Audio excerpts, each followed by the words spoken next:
Hey everyone, thanks for tuning in to TCM Imports. I'm Alicia Malone, and tonight we have two films by the renowned Czech director Milos Forman.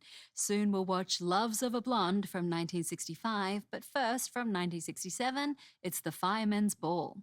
Milos Forman was born in a small town in 1932. He grew up during World War II and the Soviet regime in Czechoslovakia, and both of his parents were arrested for resisting the Nazi Party.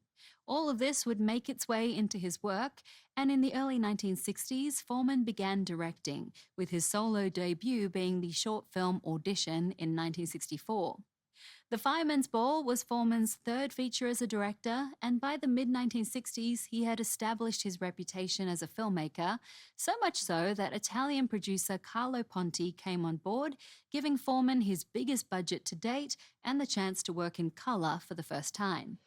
As the title suggests, the story centres on a ball organised by volunteer firemen.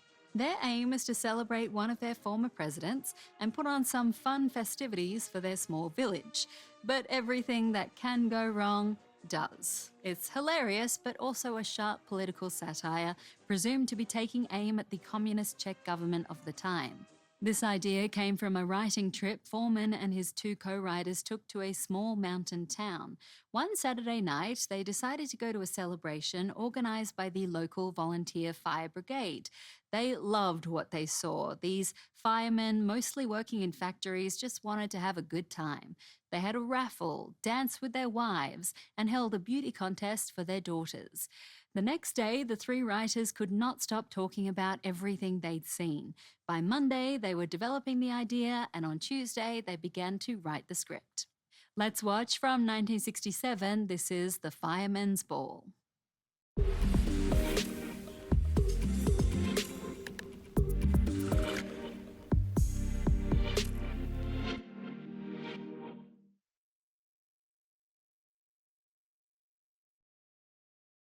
According to writer-director Milos Forman, Italian producer Carlo Ponti contributed $80,000 to the budget of The Firemen's Ball, but when Forman showed it to him, Ponti became furious and demanded his money back.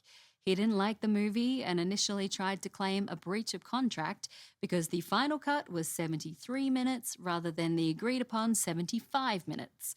Later, Ponti admitted that his real objection was the content, which he believed was making fun of the common man. This was just the beginning of Forman's troubles with the Firemen's Ball because the Communist Party leader of Czechoslovakia was also angry at what he believed was Forman mocking the government. At first, the party allowed the film to be screened at a public preview, but then banned it forever. They also objected to Ponti's money, charging Forman with sabotaging the country's socialist economy. If convicted, Forman would have been sent to prison for 10 years. Luckily, the French filmmakers François Truffaut and Claude Berry stepped up and repaid Ponti with their own money, killing two birds with one stone. And with a second Oscar nomination to his name, Milos Forman moved his career to America. But we are staying in Czechoslovakia for another film by Milos Forman. Next on TCM Imports, we'll see Loves of a Blonde from 1965, the first film by Forman to receive an Academy Award nomination. Next on TCM, Loves of a Blonde, then The Catered Affair, and later, I Love Melvin. TCM is head over heels today.